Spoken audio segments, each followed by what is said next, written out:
Chapter 42:32. Chin Mo opened the door. It was dark inside, but when he turned on the lights, the house was brightly lit. He turned his head, wanting to speak to her. However, he caught sight of the tears in her eyes. Chin Mo froze for a moment, his voice extremely hoarse. "You're crying?" Iwan shook her head. "No." She lowered her gaze and asked him softly, "Where's the first aid kit?" However, he did not let her off. He pinched her little chin and said in an even deeper voice, "You were so fierce when you smashed my car. Now you're bleeding. Or is it because I kissed you that you're so scared?" "I'm not." Iwan wanted to turn her face away, but he did not allow her to. He held her chin and looked at her carefully. "You're still denying it? Your eyes are red, just like a little rabbit's." Initially, Iwan was feeling a little guilty because of his arm injury. However, her anger flared up again. She glared at him and said through gritted teeth, "I did smash your car, Chin Mo, but don't try to flirt with me. You're the one who divorced us. What you're doing now is really childish. If you think that the divorce was wrong, fine, I don't mind if we remarry. For Iwan's sake, I don't mind." Chin Mo's expression was a little terrible. He stared at her eyes and said in a low voice, "Don't mind? Fine, let's just say that it doesn't matter. Let's remarry. Chin Mo, are you willing?" Iwan stared into his eyes. This time around, Chin Mo did not say anything. Iwan smiled knowingly. "You don't know if it's true or not. You haven't thought it through, right? You might just be feeling a little uncomfortable. Chin Mo, let go. A man should let go to the end." Her voice was a little choked. "I'll go get the first aid kit." Even though she felt that his wound was a little big and should really be treated by a professional doctor, he should be able to handle it himself if he were to have a fever later on. Chin Mo looked at her back view and sat down on the sofa slowly. He took out a cigarette with one hand and lit it up. His gaze, however, was still locked onto her. Iwan found a medicine box and placed it on the coffee table. She looked at him smoking and reached out to remove the cigarette, but, however, he grabbed her hand again and said in a low voice, "Are we divorced? What does my smoking have to do with you?" Iwan was speechless. "Then you can slap him to death." She didn't want to talk to him. She put her hand down and sat down beside him to bandage his wound. Chin Mo turned his head and looked at her. "Aren't you afraid that I'll touch you again? Unless you want to bleed to death." Iwan glared at him. Chin Mo's eyes darkened. "I don't need to use my arms to touch you."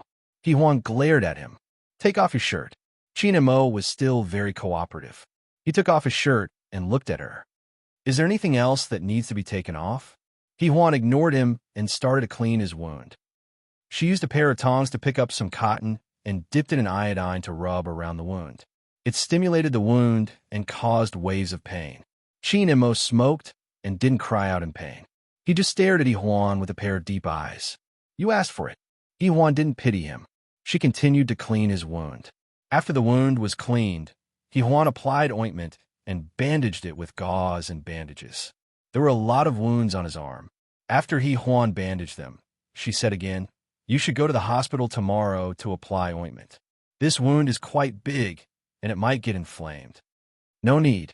Chin Mo got up lazily and put on a shirt with one hand. "I've applied medicine. Missy, you can leave now." Chapter 42:33. Iwan put down the things in her hands and left as soon as she said she would. The moment she got up, he grabbed her and pulled her back, causing her to fall onto the sofa. "Chin Mo, don't you think you're funny?" He stared at her, looking a little fragile. "I just don't want you to go on a blind date." With that said, he hugged her. He didn't do anything else, just hugging her and resting his chin on her shoulder. At the start, Iwan was still very stiff and didn't speak for a long time. Later on, when he stopped doing anything, her body slowly softened and she said hoarsely, "Chin Mo, let go of me. I'm leaving." He didn't let go. Neither did he say anything. He just started biting her shoulder gently, biting her flesh as though it was delicious. It was a little torturous like that. If he were to kiss her directly or something, she could just push him away. However, Iwan couldn't handle such small bites. She lowered her eyes and let him bite, but her body was slightly tense. Chin Mo finally had enough. His chin rested heavily on her shoulder and his breathing deepened. "Stay with me. I won't touch you. I'm leaving." Hee-Hwan's voice was slightly trembling. This was Chin Mo. He could always be unclear when they had a falling out. Sometimes, she didn't even know what he was doing. When she said that she wanted to leave, he naturally wouldn't let her go. He bid her for a long time, and in the end, he actually got up and carried her into the bedroom. When he put her down, she was lying on the soft bed. He supported her head with one hand, his dark eyes locked onto hers, and his voice was low and hoarse. "Stay with me." Hee-Hwan turned her face to the side and didn't make a sound. However, there was a trace of tears at the corner of her eyes. "Don't cry." His voice was slightly hoarse. "Hee-Hwan, you didn't come here to smash my car tonight to cry." With that said, he leaned over and bit the tip of her nose. "Now are you appeased?" Hee-Hwan still didn't say anything. She just turned her head and bit her red lips. It was the kind that bled. Her nose was red and her eyes were watery. Her voice was a little low. "Chin Mo, you're bullying me."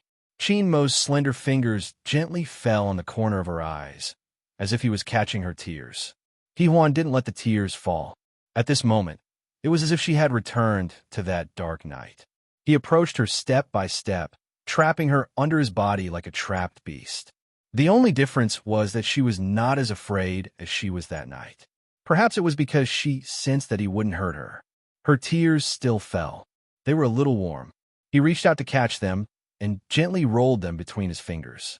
"Don't cry." He did not know how many times he had said that word to her tonight. He only felt that she had come in a threatening manner, and he had made up his mind not to let her have an easy time. But now, seeing how fragile she was, his heart softened. He felt that he couldn't comfort her, so he lowered his head and kissed her eyebrows, her nose, and her lips. Hee-Hwan was not a tall girl with long hair. She had short hair, was only 160 centimeters tall, and was very thin. But now, he only felt that she was delicate. She clearly had so much energy in her body in the past, but now he just wanted to protect her and comfort her. Chin Mo was originally caressing the corner of her eyes, but at this moment, he was aroused. He couldn't help but reach out to hold her short hair tightly. His other hand also did the same. He put his hands together and held her head, almost holding it in place. I want to chat with more like-minded people about new wife number 1, husband addicted to pampering. Talk about life and find a bosom friend. Recommend the urban guru, Sure Shinshu. Chapter 42-34. His dark eyes stared at her passionately, as though he was staring at a delicacy. Hee-Hwan bit her lips so hard that they looked like they were about to fall. She had tears in her eyes, and her nose was red as she looked up at him. She seemed to have forgotten to breathe as she just stared at him. She was a little scared, but there seemed to be something else in her eyes. It was the kind of cautiousness one would have when they were startled by the past. She did not know what she was expecting. Just as she was being cautious, Chin Mo opened his mouth. His voice was unbelievably hoarse. "I kissed you." It felt like it was the first time. The first time they kissed was on the night of their wedding. Before that, Chin Mo had never touched her before. He loved someone with such sincerity and cared for her so carefully that he did not want her to be tainted with any bad feelings. It was only at this moment that he seemed to recall everything. After Chin Mo said that, Hee-Hwan's body moved as though she wanted to struggle. However, he held her head firmly. He was still staring at her. After a long time, he lowered his head slowly and kissed her carefully. Their soft lips came into contact with each other. It was as though there was an electric current that could melt anyone. Hee-Hwan was still staring at him with her eyes wide open. She was clearly being kissed by him. She should have shown fear or something else, but she just did not move and allowed him to kiss her. Chin Mo kissed her for a long time. He paused for a while before brushing past her lips slowly, hinting at something. Then, he pried her mouth open. This kiss finally became passionate and uncontrollable. He did not look like he wanted to control it either. Hee-Hwan finally could not help but turn her head away and gasp for air. Chin Mo chased after her. Under her dark eyes, he bit her lips again. "You still don't know how to kiss. Useless little thing." Perhaps sensing that she was not afraid, Chin Mo reached out and held her chin gently. He murmured, "Let's try again." After saying that, he leaned in and kissed her again. That night, he kissed her tirelessly as if he had a lifetime to teach her how to kiss. Chinamo was good at kissing, but Hee-hwan was not good at it. In their married life, she had always been passive. And he kissed her all the time, patiently and tenderly, but his body said otherwise. Hee-hwan didn't know why he was enduring it, but her heart did soften a little. Later, she didn't know how she fell asleep on the bed. They didn't do anything. He just kissed her. Later, he brought her a glass of milk and fed her. She fell asleep. When she woke up, it was still not dawn. Her head was still a little dizzy. She raised her hand to look at the time. It was only 3 in the morning. In the master bedroom, the light was dim and yellow, like the soft moonlight. Chinamo wasn't around, so it felt a little empty. Hee-hwan slowly sat up and leaned against the headboard. She looked down at herself and saw that she had changed into her pajamas. Chinamo did it for her. She got off the bed slowly and wanted to go get a glass of water. But when she reached the living room, she froze. The living room was dark, but she saw Chinamo standing in front of the floor-to-ceiling window. He was still wearing the same clothes as before. He stood there quietly with a cigarette in his hand. He didn't smoke much and looked very bored. Hee-hwan didn't want to disturb him and wanted to go back. But the moment she moved, he said, "You're awake? I want to chat with more like-minded people about new wife number 1. Husband addicted to pampering. Talking about life and looking for a confidant." Chapter 42:35. Hee-hwan froze for a moment, but Chinamo had already turned his head and was looking at her quietly. The cigarette between his fingers was still burning, and the smoke made his face a little blurry. She couldn't see his expression clearly. Hee-hwan's lips moved. "I want a glass of water." Chinamo stared at her for a few seconds, put out the cigarette, and walked over. "I'll pour it for you. Sit down and wait." Saying that, he turned on the lights. The room was bright, and Hee-hwan realized that the living room had been cleaned up. The bloody gauze and shirts had been cleaned up. She knew that Chinamo was a very particular person and couldn't tolerate messiness, but she wasn't like that. She didn't put on makeup during filming, and sometimes she could wash her face the next day after sleeping in. Sometimes she wondered why a picky man like him was so persistent with her. However, she wasn't persistent anymore. They were divorced, and the current situation didn't matter. Maybe after they had sex, he would still be President Chin the next day, and she would be Director He or Ms. He. Hee-hwan let out a long sigh, not knowing why she felt uncomfortable. At this time, Chinamo came over, handed her the glass, and sat down beside her. Hee-hwan took small sips of water, as if she was thinking about what to say. Chinamo seemed to know what she was thinking, and he reached out to stroke her hair. "It's too late, and my hands aren't convenient. I'll leave in the morning. Drink some water and go to bed." Hee-hwan's mind exploded. "What about you?" She felt a little regretful after asking. Chinamo looked at her quietly and didn't make things difficult for her. He just asked in a low voice, "Hee-hwan, have you ever thought about why you were willing to stay last night?"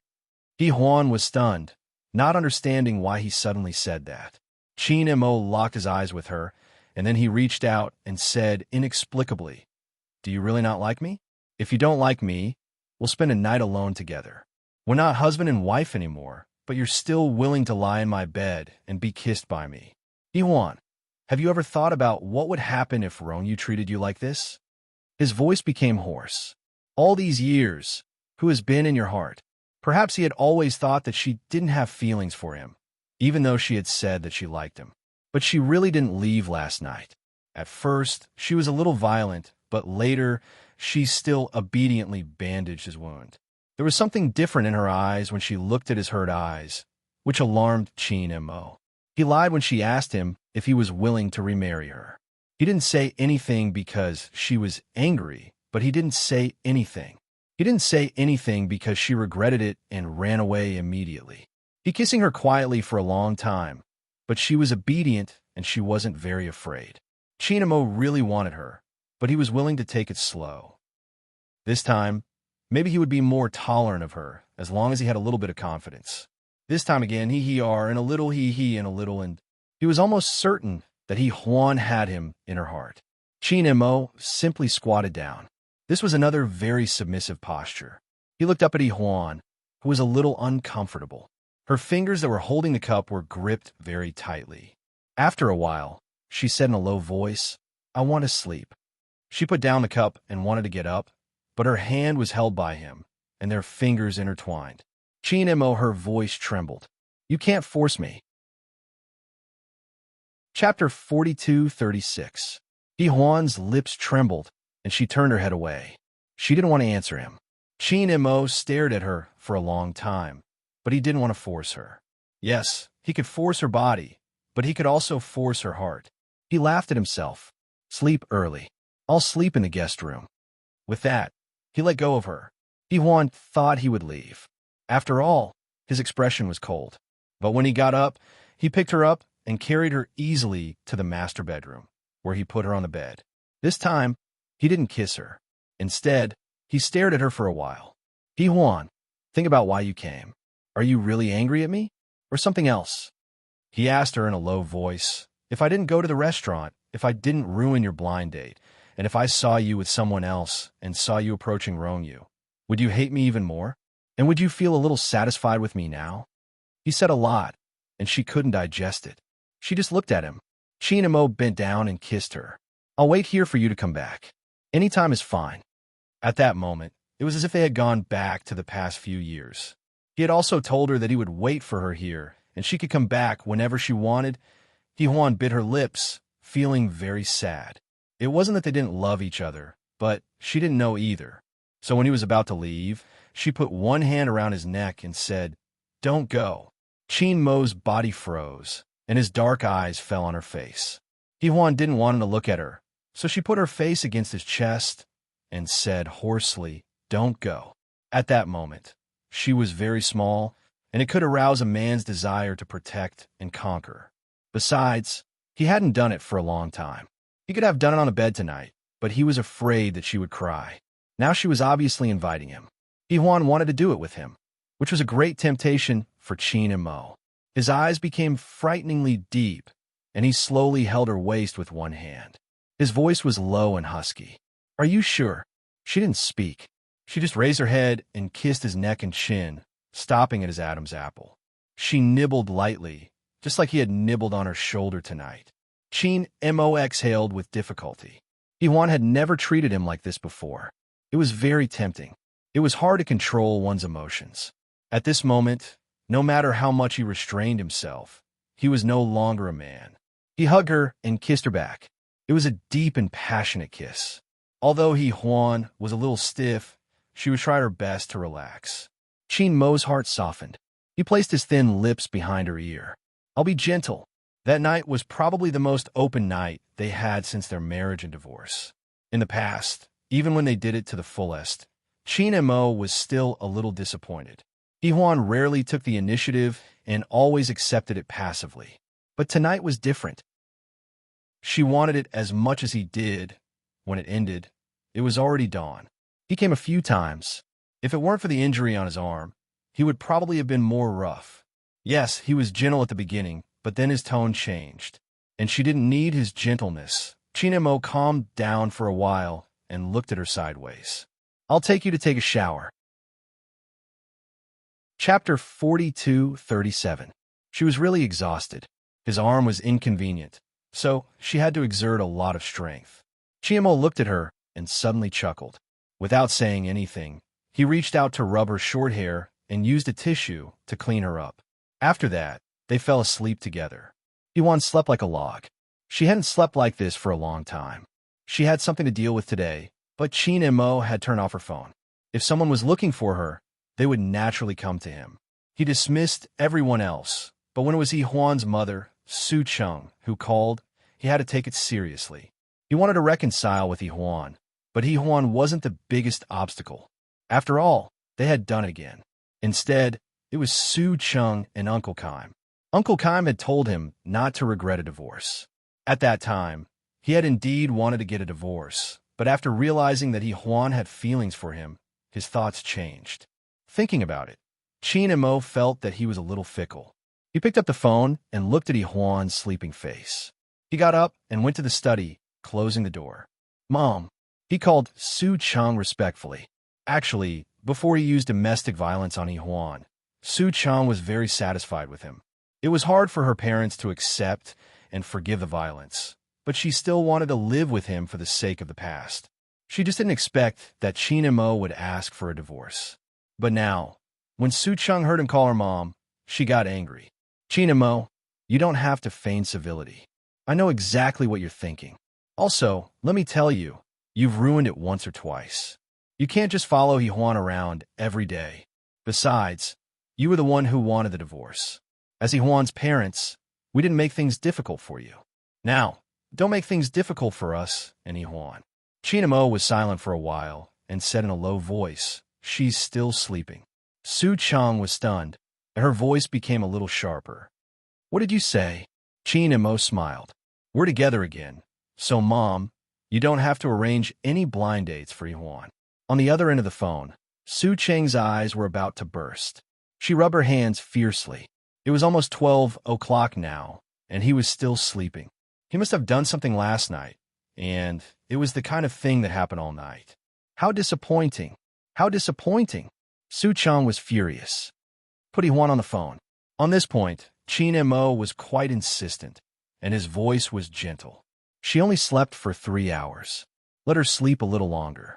Su Cheng couldn't bear to listen to such words. Why didn't you feel sorry for her when you tortured her? Then, for some unknown reason, he hung up the phone. After hanging up the phone, Su Cheng was angry again. But on second thought, it might not be a bad thing. She had been worried that He Huan would be afraid of married life after Qin and Mo persuaded her last time. It should not be a problem now. However, she still disagreed. Of course, Khan disagreed too.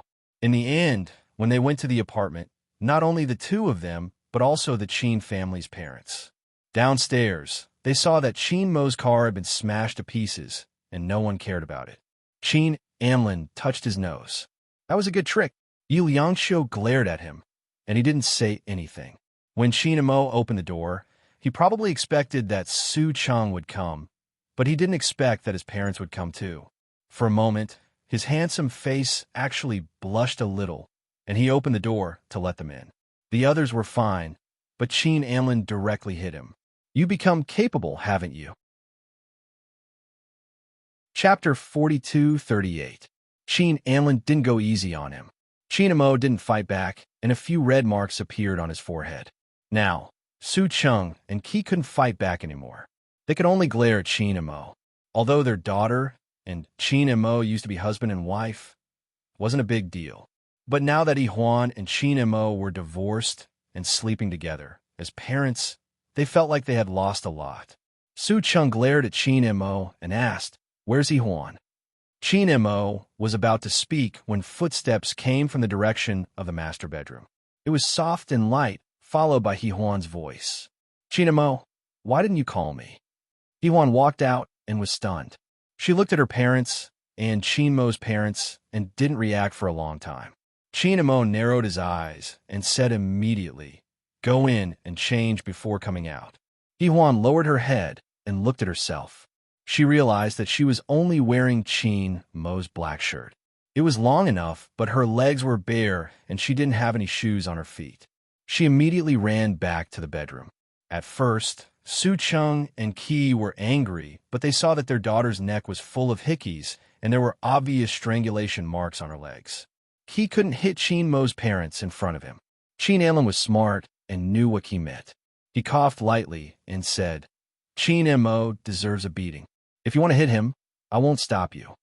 After saying that, Qi didn't hold back and punched him. It probably hit the wound on Qin Mo's arm. Blood gushed out and dyed the white bathrobe red. It was a little shocking. The elders were a little stunned, especially Uncle Qi. Qin and Mo smiled nonchalantly. I got it before. Although he was abominable, he still felt sorry for his parents. Yi Liangxiu and Qin and Mo looked at each other. They didn't want to ask how he got hurt. After all, it couldn't be caused by God. There was only one possibility. It was the glass of the car downstairs. Qin Amlin, on the other hand, had a very different opinion. His son was really good at smashing things. Even with his arm injured, he was still able to seduce his wife. Looking at He Huan's behavior, it was very likely that the two of them would reconcile. Although she was a little proud, she still cared about her son. Her tone was not very good. You two are so messy. You've been married for so many years, but you're still so rash. In just a few words, he had completely gotten rid of the divorce. Su Chang wanted to say something, but looking at the injury on Qin Mo's arm, she swallowed her words. Qin Mo didn't care. It's just a small injury. Yuan has already bandaged it for me. Qin Anlin glared at him fiercely. You still say you're fine? Come here, let me take off my shirt. Qin Mo was obedient. Actually, he also knew that the injury was probably open and it wasn't looking good. Hence, he unbuttoned his shirt, revealing half of his upper body. Layers of gauze were undone. The injury wasn't looking good. It looked a little hideous. Qin Anlin really wanted to scold him. Why did he have to close his eyes? He was injured to this extent. Why didn't he go to the hospital? Qin Anlin had long forgotten how proud he was just now. He touched his nose. I'll ask Shun Shun to come over. Naturally, Qin Shun was relieved when he came over. He brought the wound medicine and rushed over quickly. The whole family, old and young, watched as Qin Mo treated the wound and the scratch and bite marks on his arm. They didn't notice it before because they were worried about his injury. Now that they saw it clearly, the atmosphere instantly became strange. Chapter 42-39. Everyone's eyes fell on Qin Mo's neck and back. They were admiring his body that was bitten and scratched, guessing the degree of passion. Of course, Qin Shin saw it too, so he deliberately treated the wound slowly. Everyone should enjoy such a beautiful scene together. Qin Mo clearly understood her dark thoughts. He looked at her speechlessly and said, "Hurry up." Qin Shin smiled at him and said, "Why doesn't it hurt when you're having fun?" Qin Mo rolled his eyes at her. Qin Shin looked at Huan and said, "Isn't it Huan?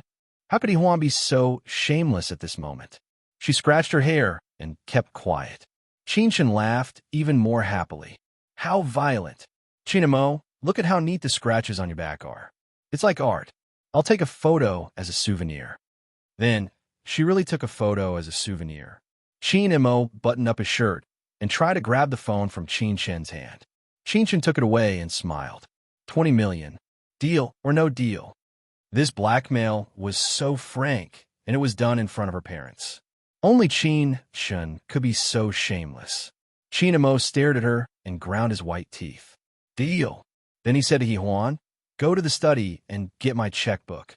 He said this to his little follower. Huan went to the study under so many eyes. After a while, she came back with the checkbook and put it in front of Qin Mo. Qin Mo raised his chin and said, "Write it for me. I'll sign it. It's not convenient for my arm."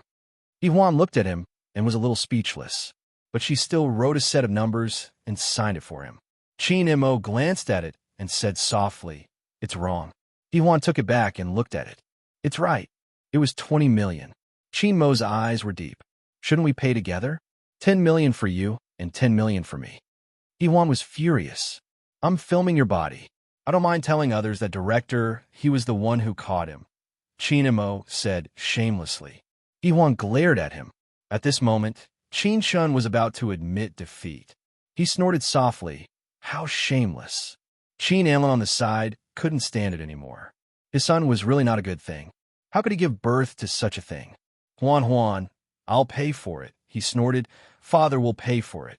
The money was small, but the word father was commendable. Moreover, it helped their families. Qin Mo take advantage of it. Their son's blood couldn't be shed in vain, right? Qin Anlin said as he touched his pocket. I didn't bring my checkbook, but it doesn't matter. What's the big deal about a father using his son's money? Hence, he took Qin Anlin's checkbook and wrote 20 million. I'll even pay for your 10 million. Come and sign here. Don't play dead. I know your arm isn't broken. Qin Mo was speechless. He signed and handed it to Qin Shun. Here you go. Qin Shin was quite impressed.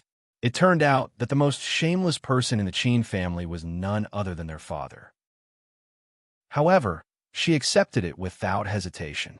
She even asked for the consultation fee shamelessly. Qin Mo was about to fall out with her.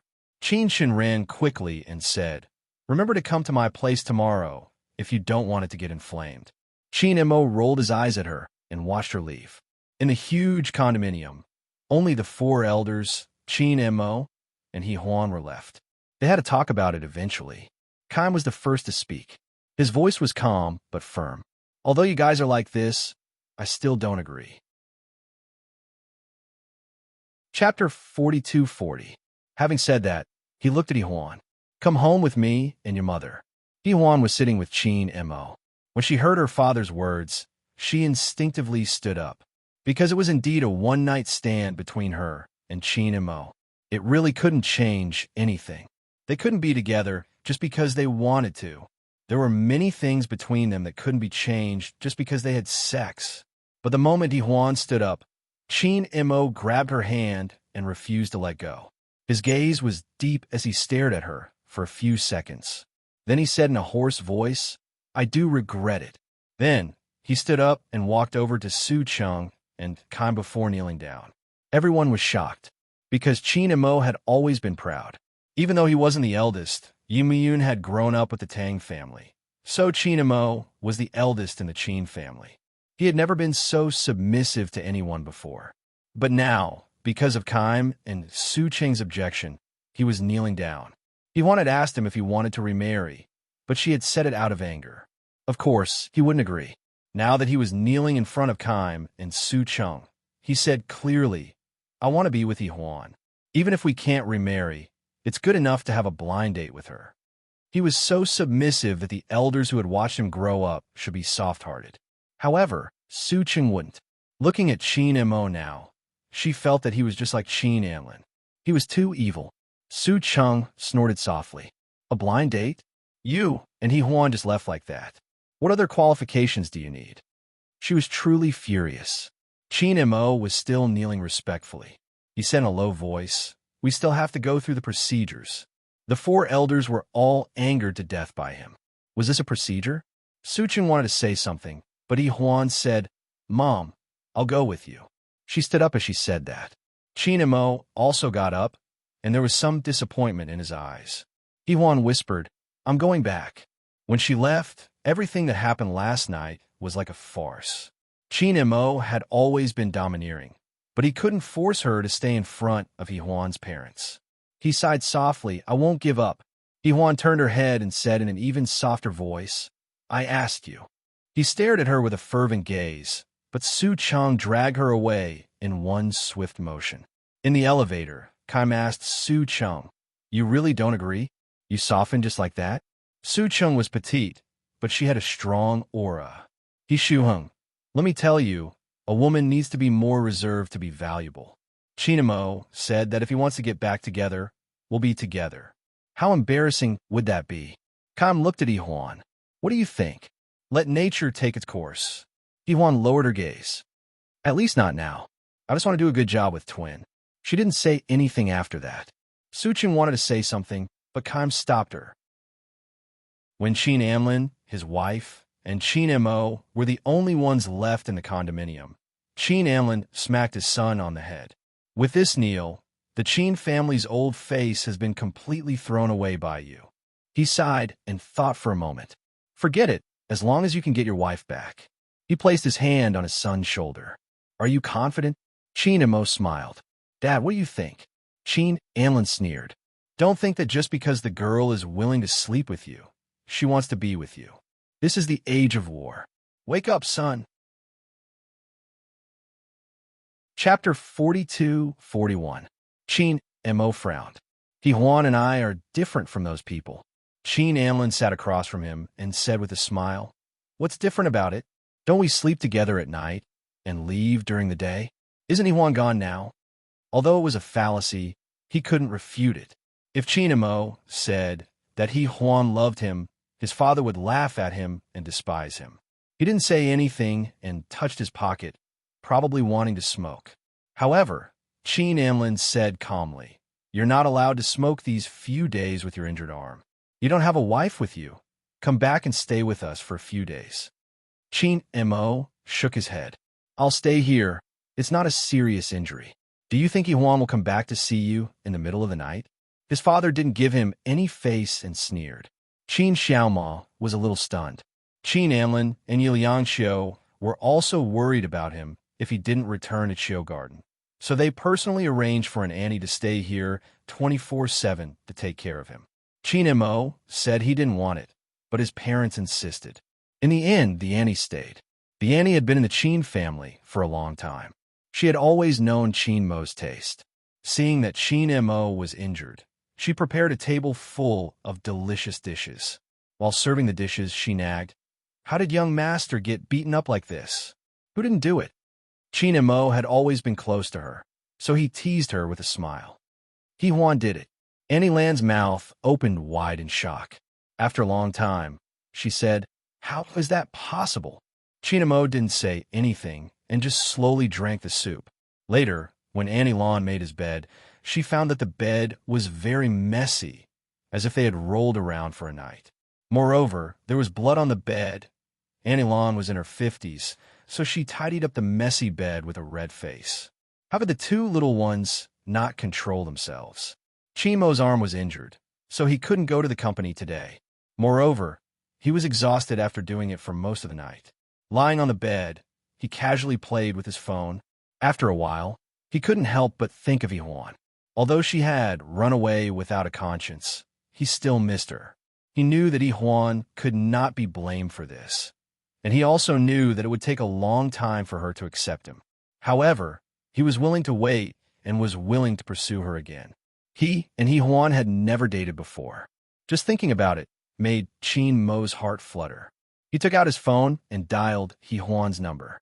However, she did not pick it up. Perhaps she did not want to talk to him. Chin Mo was not angry. When they had sex last night, he could feel that she had feelings for him. Even if she hated him, it was still feelings. Chin Mo sent a message. "Aunt Lan is here to take care of me. You don't have to worry." About 5 minutes later, he received a message. "No one is worried about you." "Really?" Chin Mo sent another message. "But I still care about you. I didn't have any protection last night." After saying that, he lay down and put his phone aside, waiting quietly. Sure enough, Ihuan called after a while. Chin Mo waited for a full 7 or 8 rings before picking up. He sounded a little lazy. "Director He, what's up?" Ihuan was furious. She gritted her teeth and said, "Is what you said true?" Chin Mo played dumb. "What did you say?" Ihuan was even more furious. "Do you have any protection?" Chin Mo smiled. "Come here, and I will tell you." As he spoke, his voice became gentler. "Have you eaten?" He was always afraid that Su Chang would lecture her, so she was not in the mood to eat. Chapter 42:42.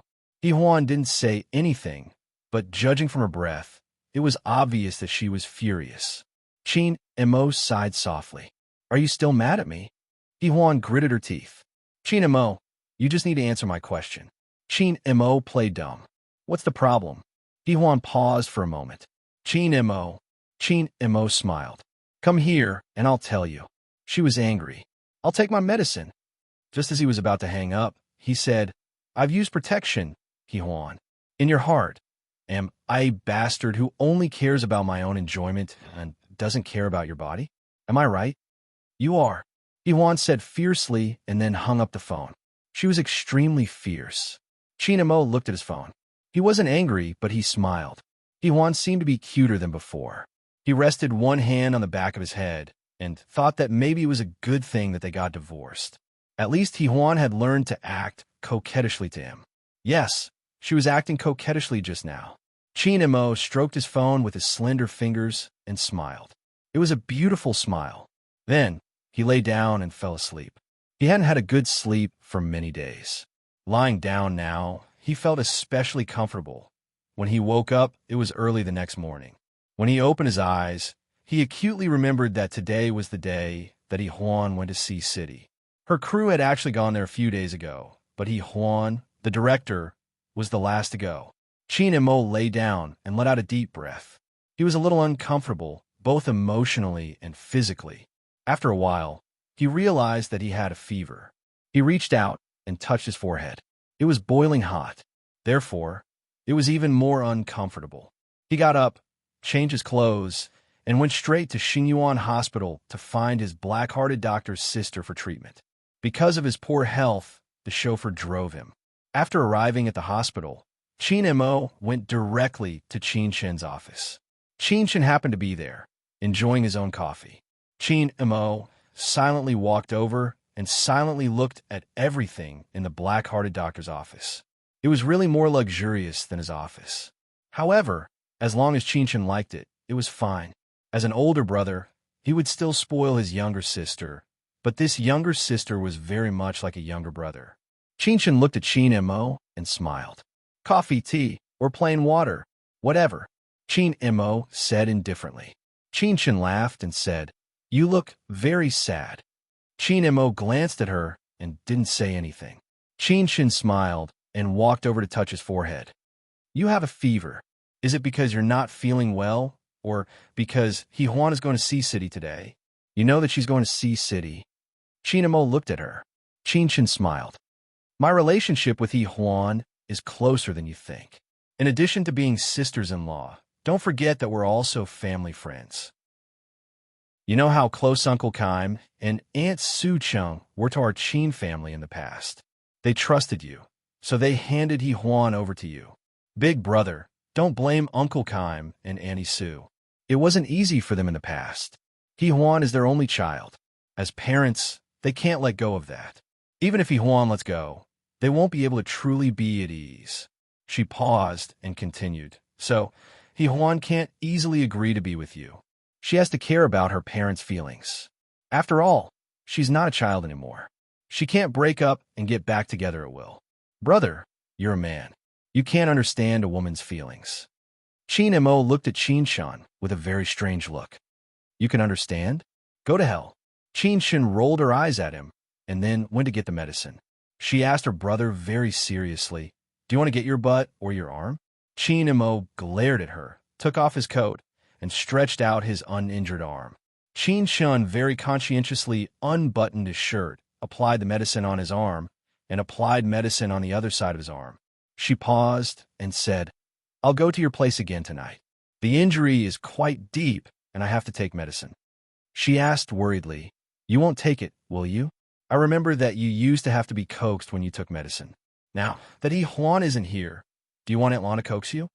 Qin Mo looked at her again and didn't say anything. He just put down his sleeve and said, "Give me another injection tonight. I don't want to take medicine." Qinshan laughed. "Just like before. I'll call He Huan and ask her to coax you." Qin Mo looked at her suspiciously. "Is there a charge?" Qinshan smiled. "Do I look like that kind of person?" But then she changed the topic and said, "I recently saw a set of cups. I'll send it to you." Then she swiped the phone and sent it to Qin Mo. Qin Mo originally thought that it was either tea or coffee. At most, it would be 1,000,000 yuan, which was already very high-end. But when he saw the picture, he almost vomited blood. What Qinshan saw was a set of cultural relics. The starting price was 80 million yuan. Qin Mo was expressionless. "Why don't you go rob? It's illegal to rob outside." Qinshan smiled. "Then ask your husband for it." Qin Mo snorted. With Lan Yu's wealth, he can afford one set a day. Qinshan said very slowly, "I only spent a little of his money a few days ago." Qin Mo knew that it was at least 1 billion yuan. To be honest, all the men and women of the Qin family, the Lan family, and the Yi family who could make money and couldn't make money added up didn't spend as much as Qinshan. Chapter 42-43. However, everyone seemed to have gotten used to it. Because Qinshan was Qinshan, the only one. She was actually very rich, but as she grew older, she became softer, and everyone was willing to spoil her. Qin Mo looked at her, then silently transferred 100 million to her and placed it in her palm. "Don't forget what you promised." Qinshan laughed. "Brother, do you like Yuan a lot?" His handsome face was a little hot. Qinshan thought that he wouldn't say it, but he actually said it. "Yes." After saying that, his face became even hotter, but he couldn't take back what he had said. Qinshan wanted to say a few harsh words, but seeing how Qin Mo's eyes were filled with love when he talked about He Huan, he couldn't bear to. So he smiled and didn't say anything. After Qin Mo left, he went to the company to deal with some important business matters. At noon, he ate a little and went to the lounge. Although he was a little tired and his body was not feeling well, he held his phone and waited. He was waiting for that person's call. After waiting for 2 hours, he still didn't get a call. He was a little disheartened. He felt that she was heartless, But then he felt that it was his fault. At that moment, he realized that his mood seemed to have returned to when he was newly married. He was worried about his gains and losses. Although he still loved her, he didn't give in to her too much. He was a little forceful. Letting her go for so many years was also a form of emotional abandonment. Perhaps he was tired at that time. Chinemo thought about it a lot. In the end, he was really tired and fell asleep lying there. He didn't know how much time had passed when his phone rang. Chinemo immediately woke up after one ring. He reached out to grab the phone and looked at it, but it wasn't Juan who called. He was more or less disappointed. He hung up the phone and laid down heavily on the bed. His eyes were wide open and he looked very depressed. Then he hugged a pillow in his arms and gently bit it, just like young girl Mo in love. Secretary, he happened to have something to ask and knocked on the door. Young girl Mo couldn't be bothered to pretend anymore. She maintained her original appearance and only said, "Come in."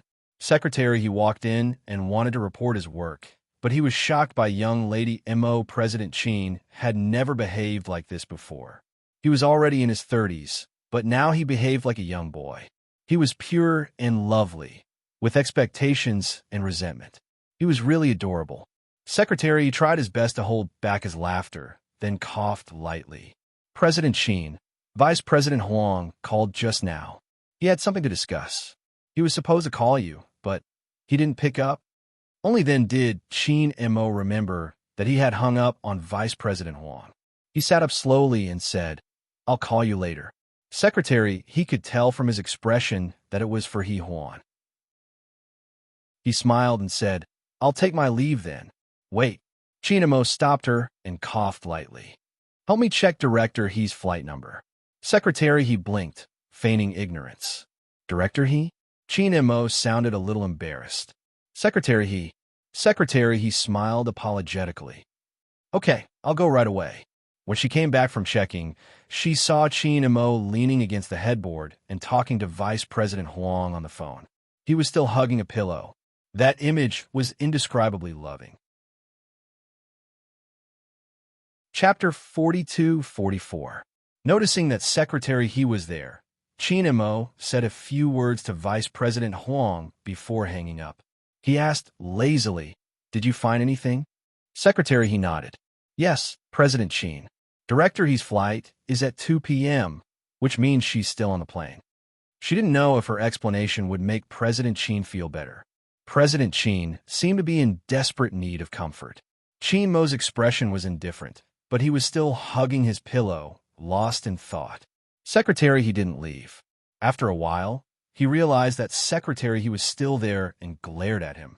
Secretary he said tactfully, "Then I'll leave first, President Chin." He couldn't help but smile and left without saying anything else. After Secretary he left, Chin Mo continued to lie down and rest. He looked at the time.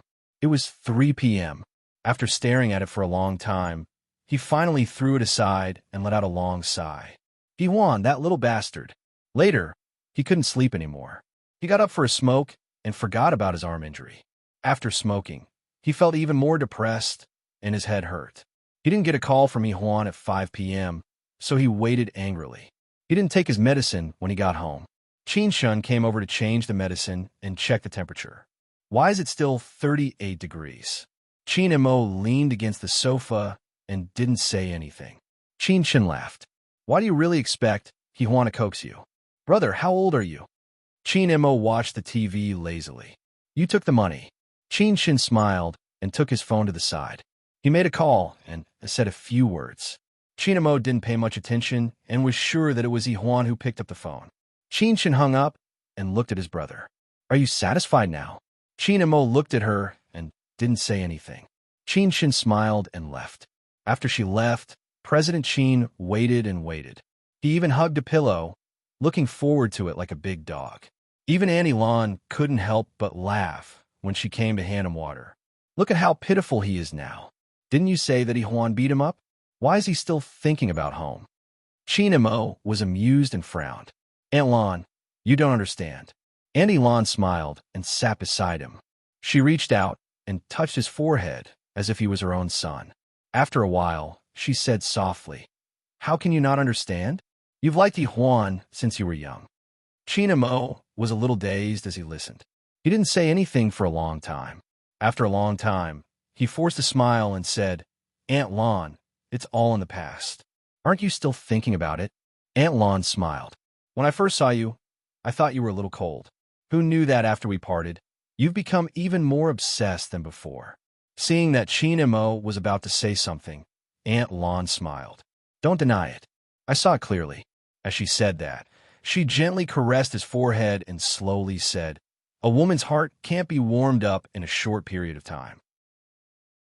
Give her some time, treat her well, and there will come a day when she will change her mind. Besides, you two are in love, so you are different from others." Chin Mo smiled faintly. "Aunt Lon, right?" Then he picked up the phone and said in a low voice, "She doesn't care about me. Otherwise, why would she still be so heartless after calling Chin Shun?" Aunt Lon looked at him. "She's a girl. Can't you take the initiative?" Chapter 42-45. Chin Mo looked at her and didn't say anything. He lay back down and scrolled through his phone. After some thought, he asked Annie Lon, "There are hot water packs at home. Yi-Huan used to carry 2 when her hand were cold. You won't be able to find them." Annie Lon was puzzled. "What do you want them for?"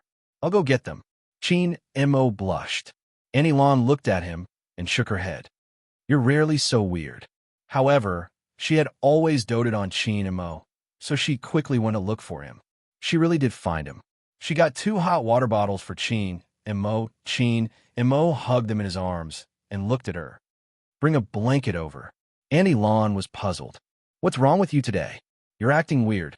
Chin Mo's face was slightly red. Annie Lon brought him a small blanket and covered him up. As she did so, she said, "It's such a hot day, and you're covering him with such a thick blanket. You even brought a hot water bag. Chin Mo, are you feeling weak?" As Annie Lon spoke, she wondered if she should wait for Chin Mo's body to recover before giving him a gentle nourishment. Otherwise, if Chin Mo didn't perform well on that day, he might not even be able to keep his wife. At this moment, Annie Lon was truly worried sick. On the other side, Chin Mo covered himself with a blanket and held the hot water pack. When he felt it was about time, he took out the thermometer. Soon, Yi-Huan's cute frog thermometer beeped. He took it out and saw that it was 40 degrees Celsius. Annie Lon was shocked, but she calmed down after a while. She was speechless. Wasn't Chin Mo a little too despicable and shameless? He wasn't like this in the past. Chin Mo passed his phone to Annie Lon and the thermometer. "Call Yi-Huan and tell her I have a fever of 40 degrees Celsius. Show her this." Annie Lan's worldview was shattered. He could do that. But even though Chin Mo looked calm, his eyes were full of anticipation. Annie Lan's heart softened. She could only sigh and make a phone call. On the other end of the line was Yi-Huan. She had just checked into a hotel in Sea City and asked about the cruise affairs. She had just rested, had dinner, took a shower, and was drying her hair on the bed when Chin Mo called. She was still a little angry about his bad behavior yesterday and didn't want to answer the phone. Even after the phone rang 7 or 8 times, she was still drying her hair unhurriedly. Her phone was still ringing. She put down her towel, frowned, and answered the call. To her surprise, it wasn't Chin Mo, but Annie Lon. Annie Lan's expression was grave. Yi-Huan replied, "What's the matter, Aunt Lon?" "It's Chin Mo," Annie Lon said helplessly. "He has a fever, and it's pretty serious. However, he refuses to go to the hospital and refuses to take medicine. My head is hurting, and when I fell asleep, he kept calling your name. I want to give you a call and ask you to persuade him. Maybe he'll listen to you." Annie Lon showed the thermometer to Yi-Huan. "Look, it's 40 degrees Celsius, but Chin Mo still refuses to go to the hospital like a child." Yi-Huan bit her lip. "How'd he get this high?" "Annie Lon, let Chin Mo talk to me." She didn't want to care about him, but she was the one who caused the wound on his arm. She still had some responsibility, and she didn't want to admit that she was a little soft-hearted. Auntie Lon handed the phone to Chin Mo and gave him a look. She said softly, "You little rascal." Chin Mo's face was slightly red. He waved his hand, gesturing for the old woman to leave. Didn't he care about his reputation? Chapter 42-46. Annie Lon looked at him and shook her head helplessly. This boy was really bad when he grew up. He was really bad. After Anilan left, Qin Mo finally spoke to Yihuan. Surprisingly, his voice was still calm and cold. What's the matter? Yihuan paused. Anilan said that you have a fever of 40 degrees. Why don't you go to the hospital or take medicine? President Qin leaned on the sofa and said proudly, I don't want to go. Yihuan was so angry that she didn't want to talk to him and wanted to hang up the phone. But she was the one who caused the injury, so she held back her anger and said softly, You should at least ask Qin-shan to come over. He came, but he still has a high fever. Qin Mo said, as if he was deliberately making things difficult for her. Yihuan was speechless. Then why did you? President Qin lay on the sofa and looked at her. He said proudly, I don't want to take medicine. Yihuan stared at him for a few seconds and said slowly, Qin Mo, you are an adult in your 30s. You are different from Yihuan. I'm the same as her now. He stared at her. I just want someone to coax me, and then I will take medicine. Normally, Yihuan wouldn't care about such a rascal like him. However, she was very tired now. She wanted to brush him off and rest early, but she couldn't bear to do so. On the screen, she could see that his face was abnormally red. Yihuan wasn't good at coaxing people. She couldn't even coax Yihuan well, but now she had to coax Qin Mo. She bit her lips and finally said awkwardly, You will be fine after you take the medicine. I don't want to, the arrogant man said. Yihuan wanted to beat him to death. It's fine if you don't want to. Whatever. You don't want to coax me? Yihuan, is this how you coax people? Qin Mo was even more unhappy than she was. When Yihuan glared at him, he just looked at her gently and waited. Yihuan endured for a while, and her expression became even more awkward. Take your medicine. How can you not take your medicine? Qin Mo leaned back on the sofa and said somewhat roguishly, I still don't feel like eating. Then what will make you want to eat it? Yihuan looked at him. Qin Mo repeated, Coax me. I've already coaxed him. Yihuan glared at him. Qin Mo smiled gently and said softly, I'm not happy yet. Then what will make you happy? Yihuan asked him impatiently. Qin Mo's dark eyes were bright, and he didn't look like someone who was sick. He just looked at her gently and dotingly, and Yihuan felt like she had been brought into an abyss. She wanted to escape, but she couldn't. She could only look at him like that. Qin Mo finally opened his mouth and stared at her. If you say you're willing to return to my side and be with me, I'll take the medicine. Yihuan bit her lip. Qin Mo, you're forcing me. Just take it as a lie. His voice was hoarse. Didn't you say you were coaxing me? You didn't take it seriously? Yihuan's voice was even hoarser than his. Qin Mo didn't say anything and just stared at her. Yihuan had never said such mushy words. Now that she was being forced, she made up her mind and finally said, I'll come back after you take the medicine. Yihuan still couldn't say such mushy words.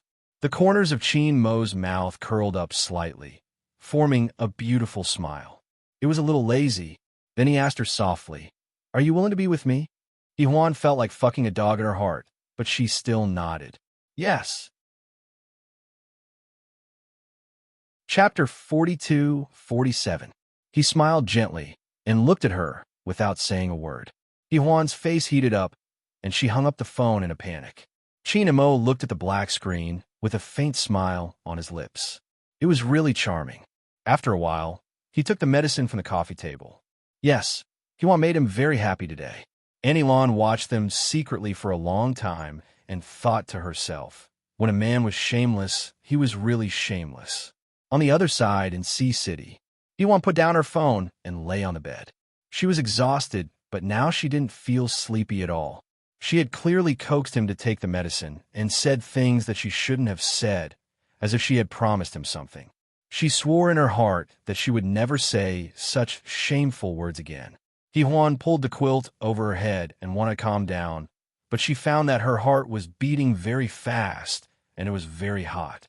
No matter how slow she was, she could feel that she had been seduced by Qin Mo. He had been seducing her from beginning to end today, and she had been seduced by him. Yihuan couldn't sleep, so she got up and poured a glass of red wine. She sat in front of the floor-to-ceiling window and looked at the night sky, quietly tasting the red wine. She wasn't thinking about the script tomorrow But about the sick Chin Mo. Did he take the medicine? Did his temperature drop? She held the phone in her hand and played with it gently, a little hesitant. Then she looked at the time and made a call. Chin Mo picked up and said in a hoarse voice, Hee-Huan, did you take the medicine? Are you feeling better? Hee-Huan's voice was very soft.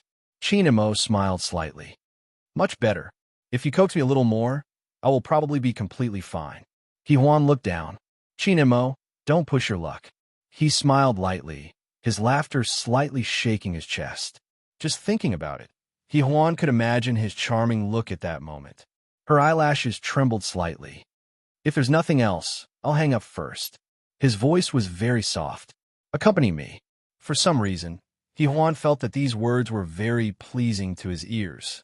His ears heated up, and he had an indescribable feeling. After that, she didn't say much.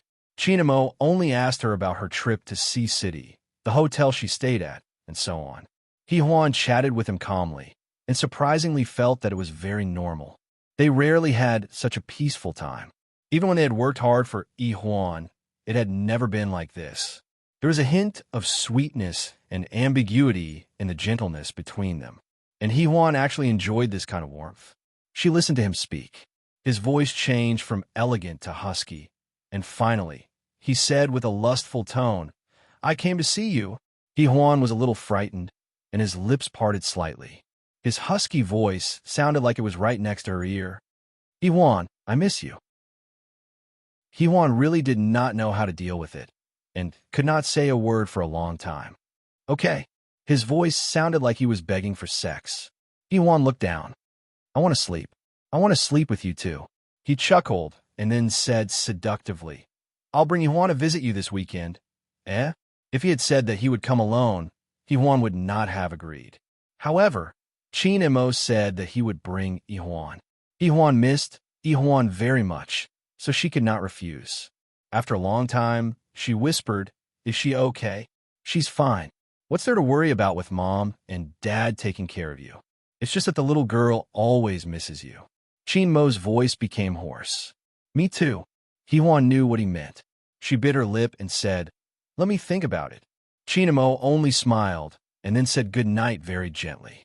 They had never had such a gentle night before. In the past, it was either cold or in bed. But now, it was very much like they were in love. Hee-Huan had never been in love before. At this moment, she was not only a little emotional, but also a little helpless. Probably feeling her feelings, Chin Mo whispered, Don't be afraid. I won't hurt you again, I promise. Hee-Huan did not say anything. She just looked down and quietly hung up the phone. On the other side, Chin Mo's heart was also not calm.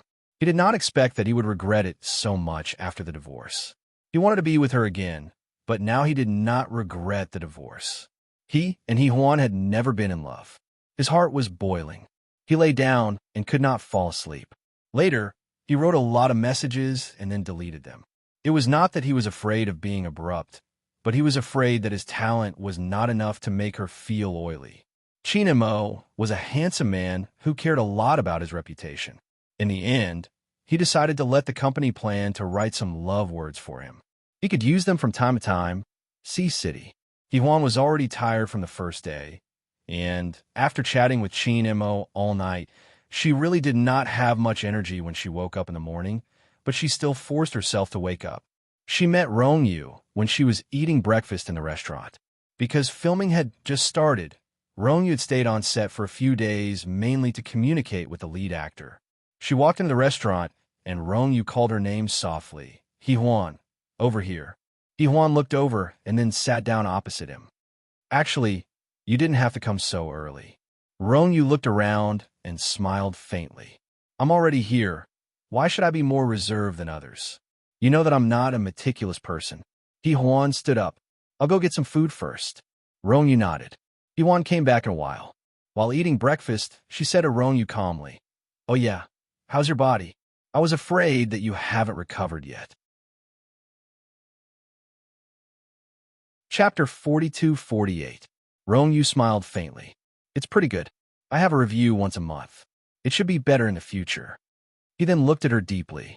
What about you? How are you? Hee-Huan looked at him. Me?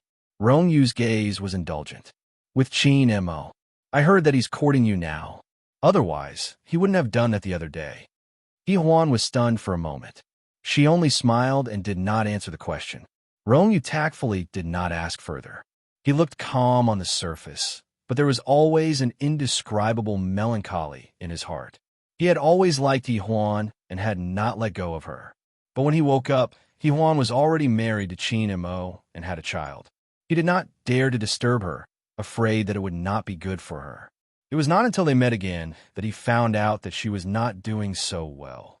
Because of him, Yi Huan was treated so roughly by Qin Mo. Rong Yu was worried, but he did not dare to go overboard. He used to think that he would have a chance with Yi Huan's divorce. But Yi Huan was very businesslike and did not give him any chance. Every time he saw her, there would always be a hint of gentleness hidden in his heart, but he did not dare to let her see it. But now, he was probably spying on her. He heard that Qin Mo was sick, and it was Yi Huan who caused it. A car was smashed, and Qin Mo was sent to the hospital covered in blood. He had seen all of this on the gossip news. Qin Mo had no intention of doing PR. Yi Huan did not say anything, so he did not continue asking. After she finished her breakfast, they boarded the bus together. Twin was an urban campus script. They had not discussed the source of the story, but both he and Yi Huan knew that it was based on the two of them. When they arrived at the filming location, Yi Huan was talking to the young male lead actor, while Rong Yu was discussing the script with the rest of the crew. Occasionally, his gaze would fall on Yi Huan, and the affection in his eyes could not be hidden from others. Kong Xiao, who had stopped filming for the time being, came over and patted his shoulder. Long time no see. Rong Yu looked over and smiled slightly. Mr. Kong. Calling me Mr. Kong is too formal. Call me Kong Xiao. Kong Xiao's eyes were tinged with a touch of understanding. First, I thank you for choosing me as the male lead. Rong Yu smiled. I just happened to see your photo in a magazine. If it wasn't for, he suddenly lowered his eyes. If it wasn't because of that, I should be about the same as you now. When he woke up, he realized that everything had changed and everything was different. He could only write books. Rong Yu continued. It's Yi Huan who has the final say in using you. You really don't owe me a favor. Kong Xiao looked at Rong Yu and did not say much. He only said, Rong Yu, you are actually not bad, but if you insist on being with Yi Huan, you might not have a high chance of winning. It's not a good thing either. His voice deepened. I used to be an artist of King Entertainment, so I know a thing or two about Qin Mo's personality. He has liked Yi Huan for many years, but it was a long time before you liked Yi Huan. Actually, Yi Huan has always known about it. It's probably because Qin Mo is a little overbearing, and Yi Huan was a little rebellious back then. She met you in university. Rong Yu, don't you think you look very similar to Qin Mo?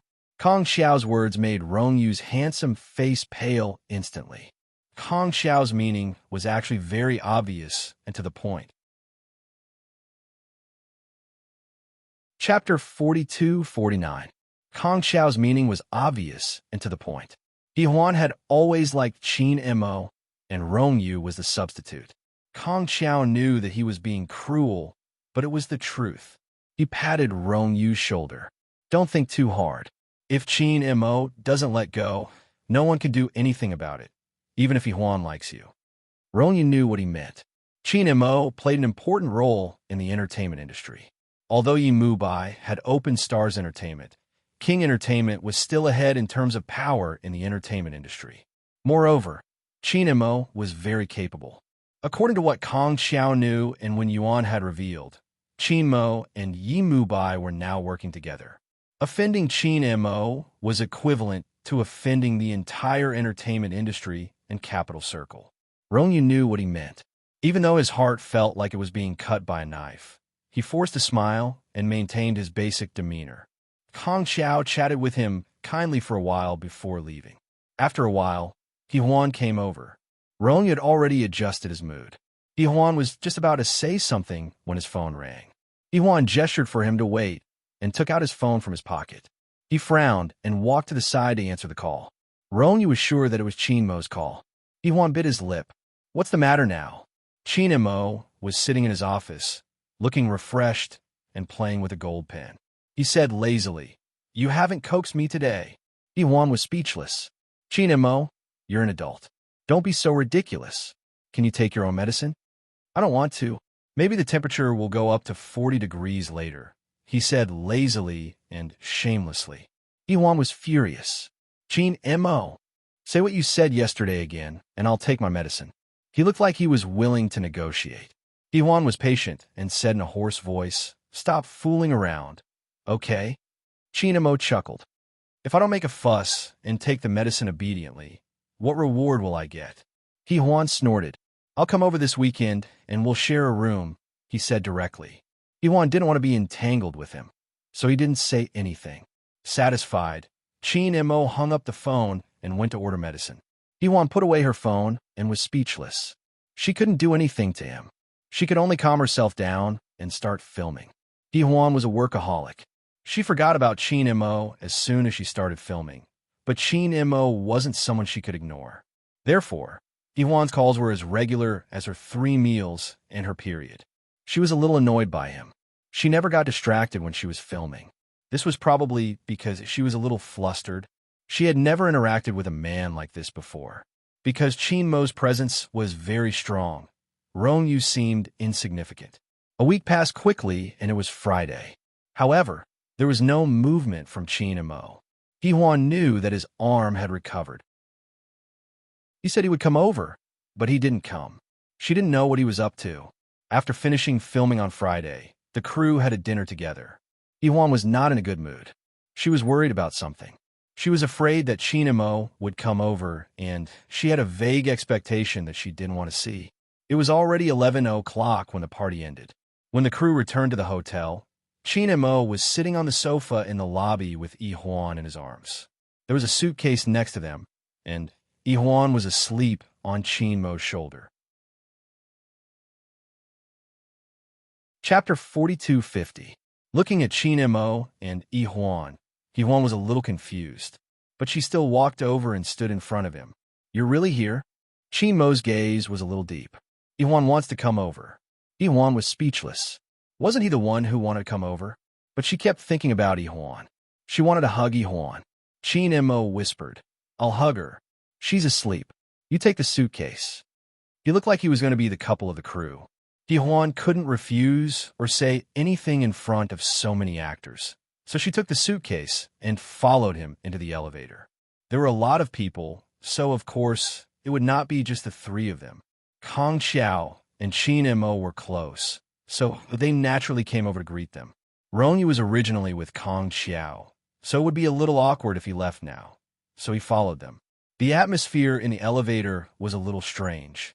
Chin and Mo didn't say anything about Rongyu's presence. He just nodded, and so did Rongyu.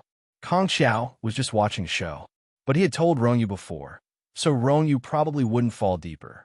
When the elevator stopped at the top floor, everyone went out to say goodnight. Kong Xiao and Rongyu stayed in one room, and Iwan stayed in the other.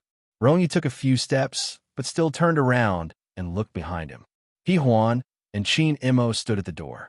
Iwan swiped the room card, and then they went in together. The door closed again, and Rongyu was still looking at them quietly. Kong Xiao patted his shoulder. Don't think about it. Rongyu looked away and smiled bitterly. Do you have time for a drink? Kong Xiao smiled. I probably have time for a drink. In the end, they went to Kong Xiao's place and had a few drinks. In the other room, Chin and Mo frowned as soon as he entered. There's only one bed here. Iwan didn't think too much, so she said, I'll sleep alone. Is one bed enough?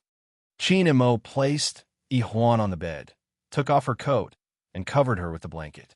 He straightened his body and said in a low voice, There aren't 3 people now. Iwan was speechless. He looked at the sofa beside him and said, You sleep on the sofa. Why am I sleeping on the sofa? Chin and Mo calmly walked over and put his arm around her waist. Startled, Iwan was pulled into his arms in an instant. His embrace was very manly, and Iwan was a little drunk, so she was a little drunk. Now that he was hugging her like this, Iwan's legs felt a little weak. She reached out to push him away, but her hands were as strong as a kitten's. She could only stare at him. Chin and Mo chuckled, his voice hoarse. What? You don't want to leave my embrace? Iwan glared at him. Cut it out. She broke away from his arms and went to the sofa to sit down. At this moment, Chin Mo noticed a pack of cigarettes on the coffee table. His expression changed slightly. Whose cigarettes are these? Rong-yu's? You didn't tell me he was here. Hee-Hwan looked at him with a strange expression. I don't think it's any of your business. Before she finished speaking, Chin Mo was already sitting next to her. He easily put her on his lap with one hand. Hee-Hwan was a very petite woman, and she looked even smaller in his arms. He picked up the pack of cigarettes. You haven't answered my question yet. These are Rong-yu's cigarettes. Did he come to your room? At this moment, he didn't hide his jealousy at all. His expression and tone seemed to be judging her. Chapter 42:51. Hee-Hwan's expression was a little strange. Why do you think it's his cigarette? Chin Mo's tone was a little strange, and the expression on his face was even more unpleasant. Then whose is it? Kong Xiao's? Kong Xiao was also very good-looking, so it was not impossible. Right now, Chin Mo was like a jealous woman, treating every bush and tree as an enemy. Hee-Hwan glanced at him, then took out a cigarette from the cigarette box and said very lightly, I smoked it myself. After saying that, the look in Chin Mo's eyes changed again. He stared at her for a long time and then said in a low voice, Hee-Hwan, you are a woman. I know. She looked innocent, which made him even angrier, and he stared at her. Hee-Hwan was confused, and Chin Mo's expression was even more unpleasant. Why do women smoke? Hee-Hwan looked at him, and after a while, she said softly, sometimes I want to smoke when I'm under a lot of pressure at work. Chin Mo threw the cigarette box into the dustbin without saying anything and said very domineeringly, don't smoke in the future. Hee-Hwan was speechless. Chin Mo, I did it for work. Not even for work. I don't like women to smoke. His voice was a little low, and he stared at her. Hee-Hwan was very speechless, and she didn't want to argue with him, so she didn't say anything. But Chin Mo was not satisfied, and he gently pinched her chin. Say that you won't smoke in the future. Hee-Hwan also had a backbone and a temper, and she turned her face away. I can't promise. Besides, I'm not who you are now. There was a layer of black mist in Chin Mo's eyes, which made it difficult for people to see clearly, and also a little scared. Really? He said very softly, and then said self-deprecatingly, You're right. We are indeed nothing now. After saying that, he walked to the floor-to-ceiling window and wanted to smoke, but then he remembered that Hee-Hwan was sleeping here, so he gave up. He looked at the dark night outside and stood for a long time. Hee-Hwan thought that he was going to have a cold war, and I wanted to take a shower. So she stood up. Just as she moved, he said, Hee-Hwan, do you think that I can't do without you? She paused and stood, her eyes fixed on him. Chin Mo said quietly, After so many years, I'm actually a bit tired. Hee-Hwan's heart throbbed, as if it was being squeezed. She did not know what was wrong with her. She only knew that she felt a little uncomfortable. He said he was tired. Hee-Hwan's voice was a little low. Rest well if you're tired. I'm going to take a shower first. She had been tired for the whole day, so she didn't have the time or energy to argue with him. But when she walked into the bathroom, Chin Mo followed her in. He reached out to grab her arm and said in a low voice, Hee-Hwan, can't you coax me? Hee-Hwan didn't say anything. He angrily pushed her against the wall and gritted his teeth. You heartless little thing. With that, he kissed her fiercely. The kiss was so unexpected that Hee-Hwan couldn't break free even if she wanted to. She bit her lips and said in a hoarse and helpless voice, Let go of me. I'm not letting go. Chin Mo's voice was deep and filled with anger. Then he buried his face in her neck and bit her lightly. You little bastard. With each curse, he bit her. In just a short while, Hee-Hwan's neck was a little unsightly. She pushed him, and Chin Mo took a step back. Then he pressed her against the door again. Hee-Hwan resisted. After a few times, she bit her lips and glared at him, panting. Is this what you came for? Chapter 42:52. Chin Mo's breathing was a little erratic as well. His face was right in front of hers, and his voice was hoarse. I want to sleep with you. What's wrong with that? Do you want me to sleep with someone else? Up to you. Hee-hwan bit her lip and turned her face away. Her little face was really beautiful and stubborn. It was a very hateful look. Chin Mo stared at her, wishing that he could swallow her whole. If he put her in his stomach, no one would fight with him for her, and he wouldn't have to worry about her anymore. However, he couldn't bear to do it. He just continued to annoy her and ended up in such a pathetic state. Chin Mo stared at her face and stroked it gently, as though he was considering how he should treat her. Hee-hwan couldn't take it anymore. Her face was cold. "I'm going to shower." Chin Mo's gaze changed. He reached out and locked the bathroom door. He carried her silently and walked straight to the shower head. Then, he reached out and turned off the water. The hot water poured down. They hadn't even taken off a piece of clothing yet. Hee-hwan almost jumped up, but it was too late. Chin Mo's kiss landed on her. She was pushed against the hot wall and kissed by him forcefully. She was initially angry, but after being kissed by him so forcefully, Hee-hwan's body softened slowly. It was inconvenient and uncomfortable in the bathroom. In the end, he carried her out. He didn't dare to do it on the bed. Instead, he kissed her gently on the sofa. After a night, the jealousy and anger towards her had almost dissipated. A man's temper would always be good after venting. After it was over, he leaned against her and said in a hoarse voice, "Do you still smoke?" "None of your business." Hee-hwan sprawled on the sofa angrily. Her entire body was so sore that she didn't want to talk. In comparison, Chin Mo's mood was much better. He leaned against her thin shoulder and bit it. "I'll carry you to soak. You'll feel better." Hee-hwan wanted to ignore him, but Chin Mo still carried her over to soak for a while. Indeed, Hee-hwan felt a little more relaxed. She thought she was going to sleep, but Chin Mo was really a master of torturing people. He didn't let her sleep at all. He still hugged her on the sofa. It was enough for the two of them to lie down. He trapped her in his arms and soothed her down her fur as if she were a stung kitten. Hee-hwan was forced to lie in his arms. Her voice was a little hoarse. "I haven't said that we're together. How long do we have to wait?" Chin Mo smiled faintly. Although his smile was very gentle, it had a very strong meaning. Hee-hwan turned around and did not make a sound. Chin Mo leaned over and said in a hoarse voice, "Why? You don't want to answer? Then let me ask you, why is Rong-yu in this crew? He's a scriptwriter. Isn't it normal for him to be here?" Hee-hwan was speechless.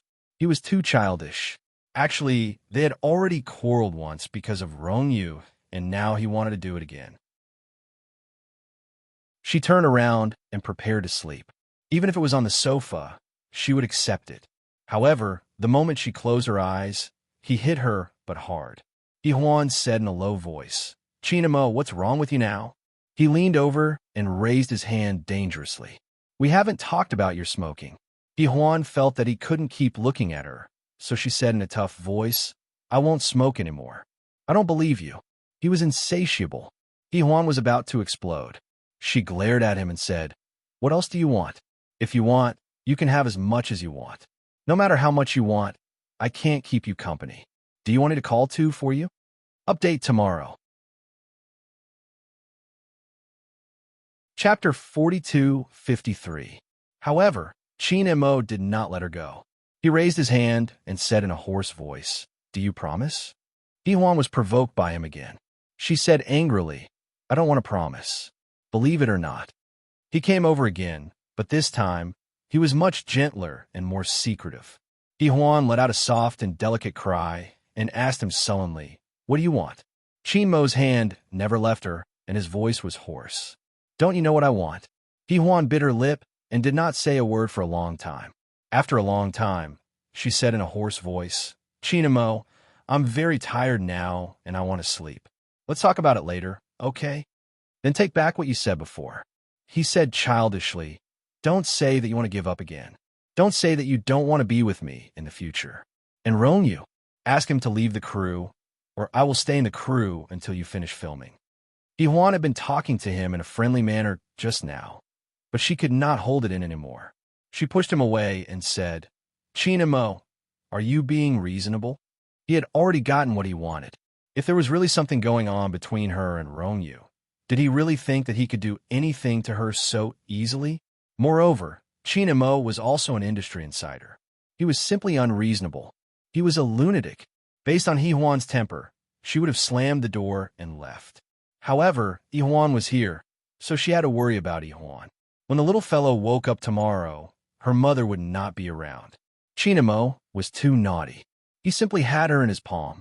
While she was hesitating, she turned to look at Chinamo. Chinamo did not look too good. He was also looking at her, and there was a trace of arrogance in his eyes. Huan felt as if her tail had been stepped on, and she went asleep on the big bed. Lying next to little Huan, she felt indescribably sad. It was the feeling of a heavy downpour on a rainy day. Her eyes were wet and warm. However, she did not want to show weakness in front of him and cry, so she buried her face in the quilt and cried secretly. Soon, the quilt became wet and warm. She hugged the quilt tightly and hugged Huan, smelling the little fellow's fragrance. It was soft and fragrant. However, the softer it was, the more embarrassed she felt. What was the relationship between them now? Nothing. He had brought Huan here, and it was a happy thing, but he did not know what that night meant to her. No matter how slow Huan was, she probably knew why she could not let go, why she was so angry, and why she did not take the initiative to divorce. It was because he had always been the dominant position, and Ronyu had the gap between them. But he had not.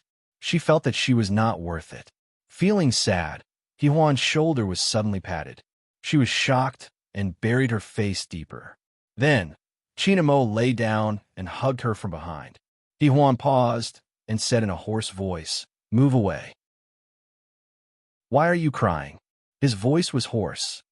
"I remember that you used to be like a boy, but now you are so sentimental." Huan's body was stiff in his embrace, and she did not want to pay attention to him. Chapter 42-54. She struggled silently, but to no avail. Chinamo seemed to be hugging her casually, but he was actually very overbearing. Huan had no choice but to say softly, "Let go of me, I don't want to let go." His voice was deep. "Are you angry?" She remained silent. Chinamo continued, "In the past, I always felt that you needed time, so I let you go. But later on, I realized that was wrong. Once you were free, you never wanted to come back. Aren't you tired? Besides, we are divorced now. If you want to relax, Chinamo, you can really let go." Huan's voice was a little dazed. "You chased after me and wanted to be with me again. You can't do this to me." "Huan, that's not fair." Chinamo closed his eyes. "You made me fall in love with you first." Perhaps all the men in the Chin family were passionate. His brother had set his sights on Tangshare at a young age, and so did he. He wanted to be with her from a young age. After so many years of misgiving, he had thought of giving up countless times. Even after the divorce, he still could not bear to. At first, he was a little hesitant, but when she blocked his door and smashed his car into pieces, Chinamo knew that he would never let her go in this lifetime. But he could not tell her how he felt. She probably could not understand how painful it was to love someone. Just like now, even though it was painful, he was still smiling. Be it pain or happiness, we will experience it together. I will never let you go in this lifetime. Chinmo's voice was clear and resolute in the dark. Huan was even more upset and did not say anything. They could never get along. They were always out of sync. He loved her and she loved him. But why was it like this? Perhaps their personalities were incompatible. He was too domineering and she was too strong. She was not willing to be the woman behind his back and did not want to give in to him. There were so many problems that could not be ignored. Huan was afraid that this time, it would be the same ending. She wanted to shrink back, but he did not allow it. He turned her body around and hugged her gently in his arms. Her face was warm and wet. "Why are you crying again?" He coaxed her, gently kissing away the tears. Huan was in pain and discomfort, as if all the pain came from Chinmo's gaze and expression. Between them, she was actually the loser. She struggled with all her might, but to no avail. In the end, she buried her face in his neck and bit down hard on his neck. She bit down hard, as if she had exhausted all the entanglement they had in this life, wanting to release all of it in this bite, all of it vanishing into thin air. Only when her mouth was filled with the taste of blood did she slowly loosen her teeth. Chinamo couldn't move. After a long time, he said in a hoarse voice, "Don't cry, huh? When you cry, my heart is in a mess." Iwan did not make a sound. She just lay in his arms like a little animal that had exhausted all of its strength. She used to be so lively, but now she was like a broken wing in his arms. Struggling and doing anything else was useless. She was no longer the He-Huan of the past. She could vaguely feel that the person she loved was Qin Mo. Perhaps it had always been so. He-Huan lay in his arms and cried for a while. She thought she would not be able to sleep, but she eventually fell asleep. Qin Mo looked down at the girl in his arms. He had an indescribable feeling in his heart. It was sour and painful, but also a little sweet. Chapter 42:55. Qin Mo lowered his head and looked at the little girl in his arms. There was an indescribable feeling in his heart. It was sour and painful, but also a little sweet. Of course, he could feel that there was someone in Huan's heart, but he smiled. Maybe he was too domineering. Qin Mo's palms slowly landed on her back. He patted her gently, as if he was coaxing a child. It was as if he was comforting her, but it was also as if he was comforting himself. Then, he turned his head and looked at Ihuan. Ihuan was sleeping soundly. Children couldn't help it after 9 o'clock. Ihuan didn't bring her around much, but Ihuan was especially stubborn about loving Ihuan. He thought that part of the reason why he was so stubborn was because of Ihuan. No matter how gentle other women were, they couldn't replace Ihuan as a mother, even if she didn't have the self-awareness of a mother. As he thought about it, he was really tired, so he closed his eyes. When he opened his eyes again, the sky was already bright. He immediately looked at his arms. Ihuan was no longer there. Lying in his arms was Ihuan. The chubby little girl was lying there with a satisfied look on her face. There was even saliva at the corner of her mouth. Qin Mo was amused. He reached out and straightened her little face. Then, he carefully looked at her little face. He wanted to find Ihuan's shadow on her face, but Ihuan looked more like him. He felt proud, but also a little regretful. At this moment, Ihuan woke up. She was sleeping soundly. When she woke up, her little face was loose. Her big and cute eyes were watery, and her skin was so fair that it was translucent. She looked like a fragrant little bun. Qin Mo had always doted on her. After the argument with Ihuan last night, he felt that Ihuan was even more adorable now. She was much cuter than her mother. As a father, he held his little girl in his arms and kissed her. "Baby, are you hungry?" Ihuan stared at him with her big eyes. Then, she reached out her chubby little hand. "Daddy, what happened to your neck?" Qin Mo reached out and touched it. "Is it obvious?" Ihuan nodded vigorously. "Really?" Then, he looked at her again. "Mommy bit it." Ihuan sat on Daddy's lap and looked at him seriously. Then, she giggled. Daddy must be very afraid of Mommy. He didn't know why, but his youngest daughter's words were pleasing to his ears. That's right. Daddy is afraid of Mummy, but Mummy is afraid of Ihuan. Qin Mo was teaching children, but he didn't teach them well. Ihuan giggled.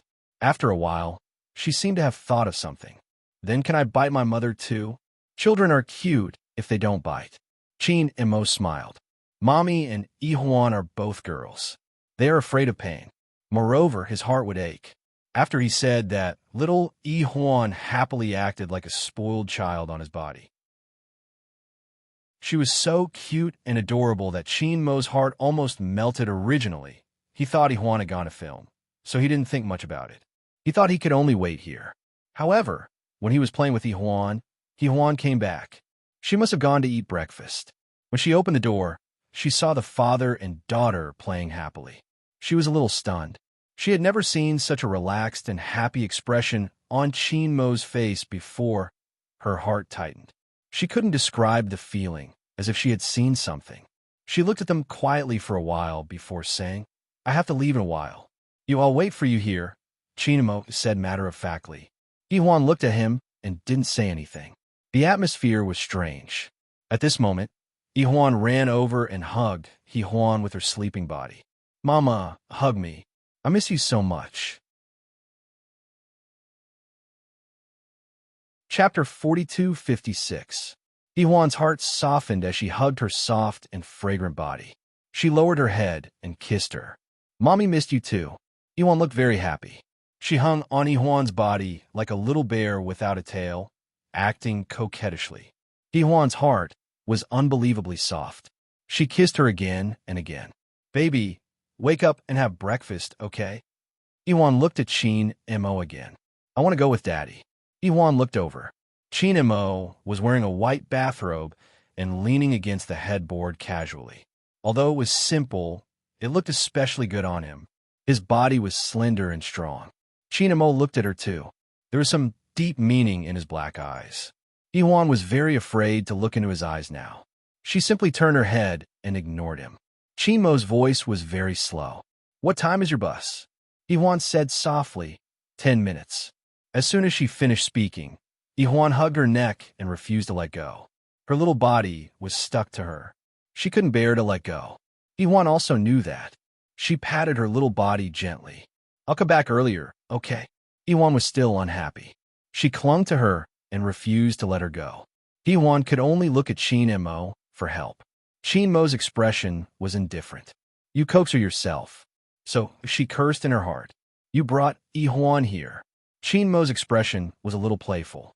He stared at her. After a few seconds, when Yi-Hwan was indifferent, he said very slowly, "Yi-Hwan, Mommy doesn't like us anymore."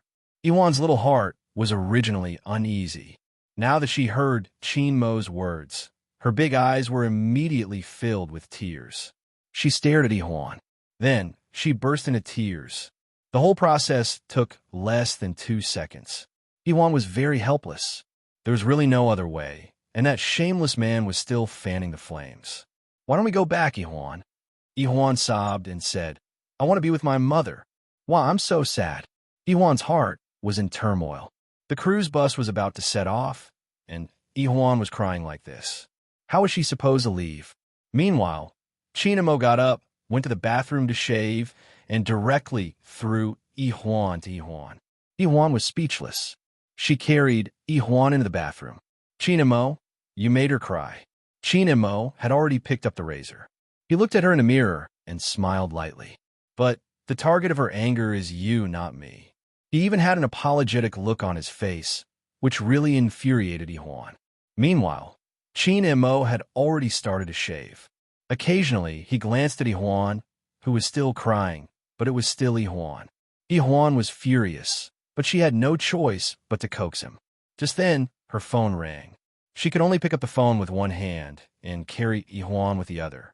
She was already very thin, so it was a bit difficult for her. The dispatcher was rushing them. Everyone was ready except for Yi-Hwan. When Yi-Hwan answered the phone, Yi-Hwan's eyes were glued to her. She also forgot to cry, but she would sob from time to time. Chin Mo was also shaving slowly, but his attention was focused on this. Yi-Hwan stretched out his hand and placed Yi-Hwan in his arms. "Coax her for a while." Chin Mo held her with one hand and stared at her for a while. Then he said slowly, "Is work really so important that you are not willing to coax her?" Yi-Hwan held his hand. "Chin Mo, you are unreasonable." Chapter 42:57. His eyes became deep, and he smiled. "If you know me a little, you'll know that I've been very tolerant of you." Maybe. Yi-Hwan couldn't help but get angry. She turned around and wanted to leave. Yi-Hwan looked at her helplessly. She didn't dare to cry anymore. She just wrapped her chubby arms around her father's neck. She looked very unhappy, and her big eyes were full of tears. Chin Mo put down the razor in his hand and patted Yi-Hwan's back. Then he said softly, "Yi-Hwan, in your heart, is work more important than Yi-Hwan and me? Don't you have the patience to spend 10 minutes coaxing her?" Yi-Hwan turned her head. "You know that's not what I mean." "Then what do you mean?" Chin Mo's voice was a little hoarse. Yi-Hwan vomited on the plane and didn't have dinner. She wants to see you all the time, but Yi-Hwan, you don't seem to care. Yi-Hwan's heart ached. She didn't know that Yi-Hwan was airsick. She felt sorry for her. However, Yi-Hwan shook her head. "The baby doesn't feel bad." Then she stared at Yi-Hwan, but it looked even more heartbreaking. Yi-Hwan's heart softened. She went over to hug Yi-Hwan and coaxed her. Then she called the dispatcher. You guys go first. Leave a car for me. After hanging up the phone, she helped Yuan put on her clothes and skirt and kissed her. Mom will take you to breakfast now. Yuan hugged her neck and said a little embarrassedly, "The baby hasn't brushed her teeth yet." Yuan smiled. "Then let's brush our teeth first." Although she was very good to Yuan, she was obviously not so friendly to Qin and Mo. She carried Yuan to the restaurant alone. Ignoring Qin and Mo followed her alone. Yuan was spoiled, and the breakfast in the hotel was not as delicious as Yuan's, so she was a little picky. Yuan knew this, so she was very patient. From the beginning to the end, she ignored Qin and Mo, but he seemed to be in a good mood, as if he was enjoying the fact that she was busy taking care of Yuan. After breakfast, Yuan looked at her watch and said to Qin and Mo in a low voice, "I really have to go. I'm Director Qin and Mo. You should know me." She thought he would say something harsh, but Qin and Mo didn't. He just smiled faintly. "I'm still here today, but I have to leave tomorrow afternoon. I'll come back earlier tonight." Yuan nodded and agreed. Before she left, she kissed Yuan. She was a little reluctant, but she still had to do her work. This was also the first time Yuan felt that he didn't want to work and wanted to rest for a long time. As she left, her eyes met Qin Mo's. He still had that unfathomable look on his face, and she almost didn't dare to look him in the eye. After a long time, Yuan still left. Yuan sat on Qin Mo's lap and said with a little disappointment, "Daddy, will Mommy abandon us?" "No." Qin Mo lowered his head and kissed his daughter's forehead. "Mommy likes Yuan so much, so she won't." Yuan nodded, and then the father and daughter looked in the direction where Yuan left. Yuan went outside, and the crew left a business car for her. She sat in it and looked at the time. It had been half an hour. Thinking of Yuan, she felt that half an hour wasn't too long. The car drove to the set, and the assistant director had already arranged everything. They were just waiting for Yuan to come. When Yuan arrived, Kang Xiao was the first to come over. She smiled and said, "I thought everyone would have a day off today. I want to chat with more like-minded people about new wife number 1, husband addicted to pampering, talking about life, looking for bosom friends, recommending the urban god, Shi Xinshu." Chapter 4258. When Yuan arrived, Kang Xiao was the first to come over. He smiled and said, "I thought everyone could take a break today. The crew never takes a break." Yuan glanced at him and said, "Are you joking with me on purpose? Is it that obvious?" Kang Xiao smiled again and said, "I'm just helping you relax. You don't need to thank me. Look at how fierce you are." Yuan ignored him and asked thoughtfully as she walked, "How are you and Su and Mo now?" Kang Xiao's eyes were full of gentleness, and he said, "Yes, not bad. Su and Mo is pregnant." Yuan was a little surprised. "So soon? Sometimes you should tie her up when you should." Kang Xiao smiled meaningfully. Yuan looked at him strangely and said, "A man like you wants to tie a woman up? I thought it was a woman who tied you up." Kang Xiao smiled and said, "It's not that a good man doesn't want stability. President Qin is good enough, but he is still very loyal, right?"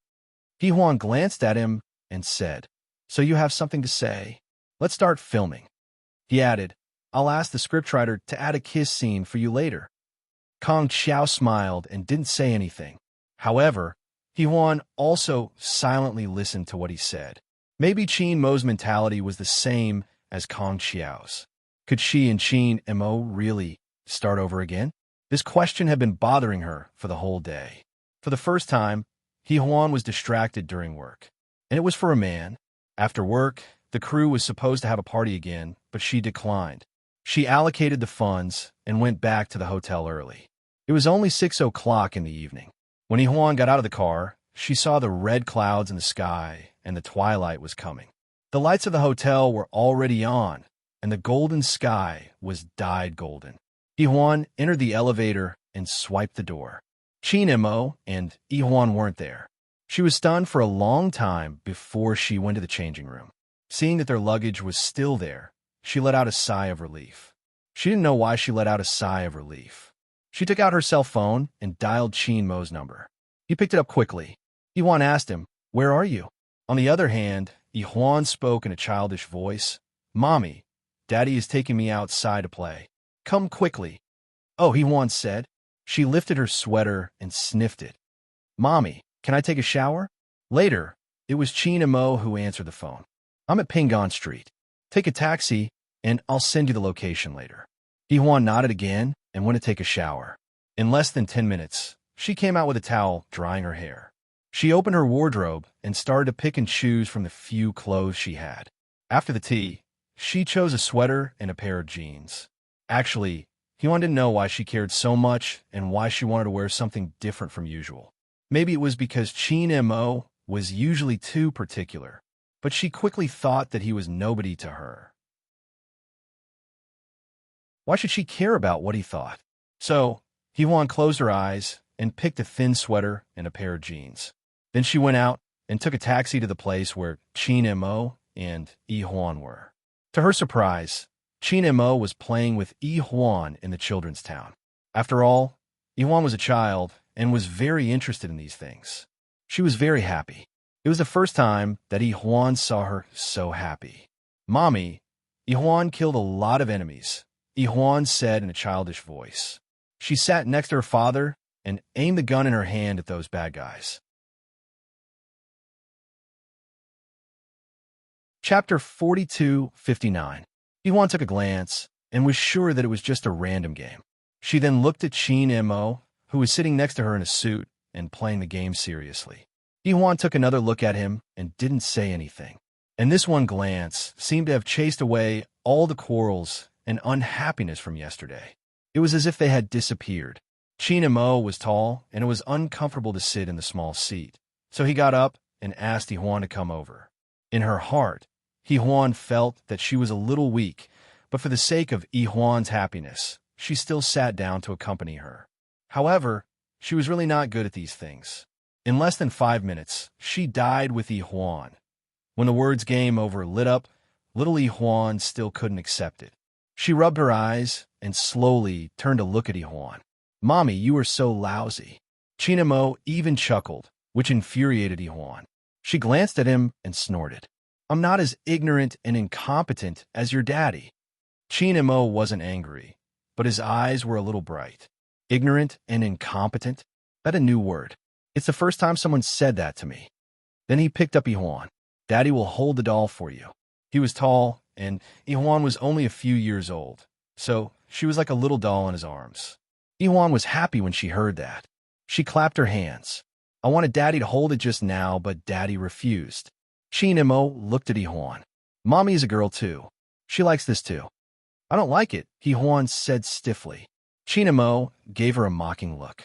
When she was young, she especially liked one of his collectible toys and wouldn't leave his room. When she was 8, they slept together.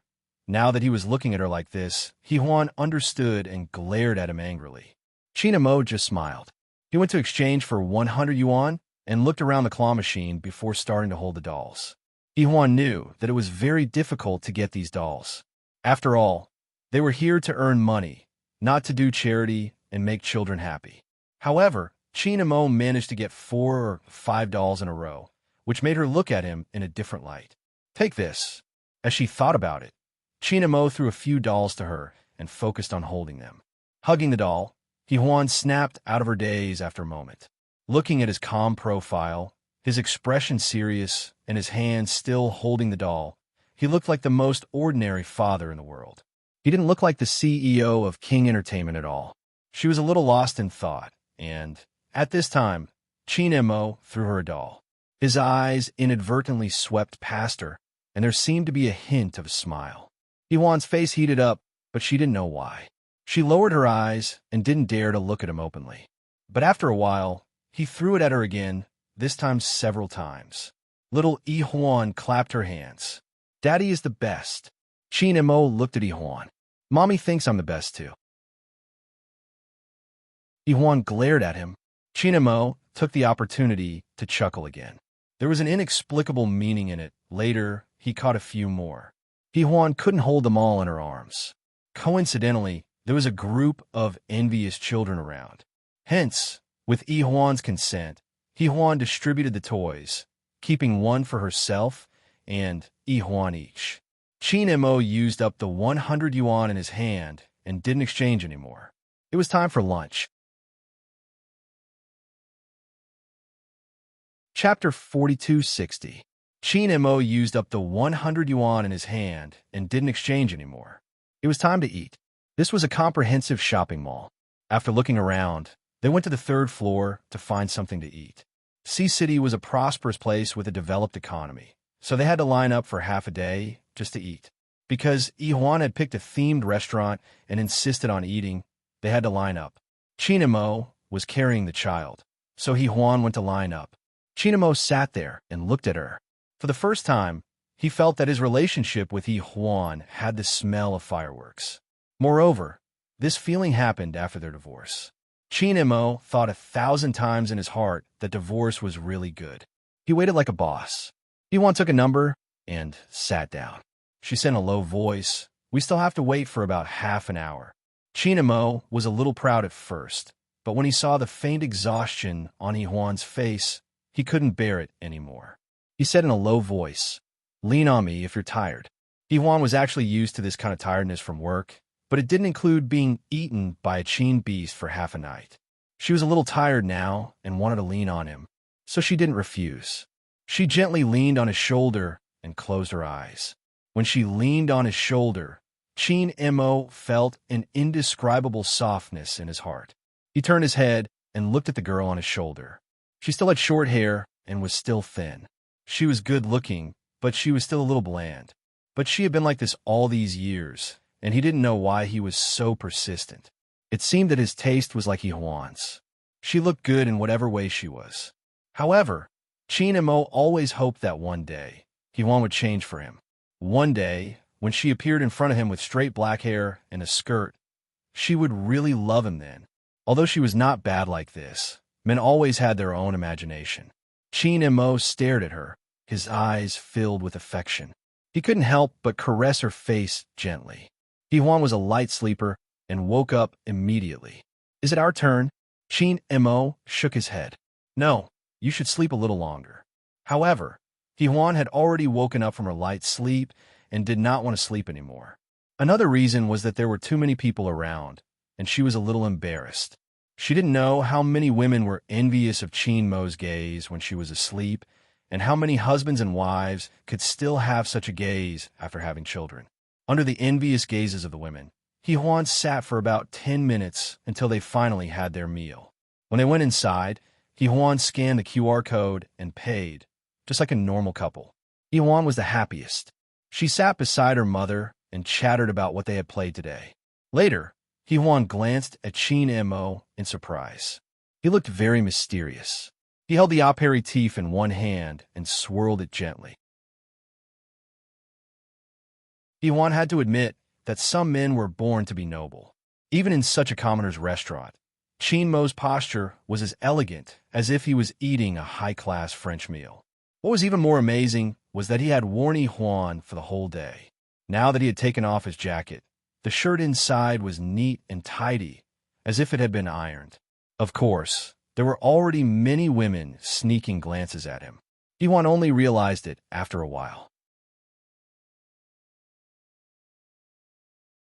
Chapter 4261. Qin Mo seemed to have sensed something.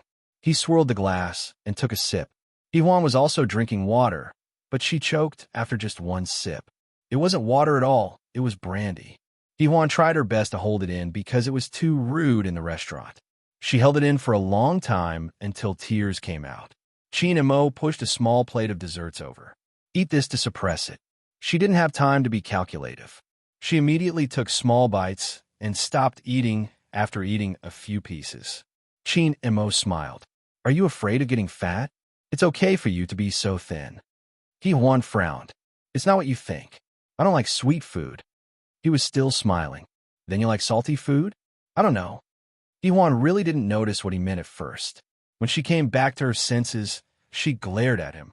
Qin Mo didn't avoid her gaze, and his clear eyes told her that he meant what she thought. Yuan felt that he had no integrity. She wanted to ignore him, but her face turned red. She heard another chuckle. It was obvious that this guy was too proud of himself. Iwan was so angry that she kicked him under the table.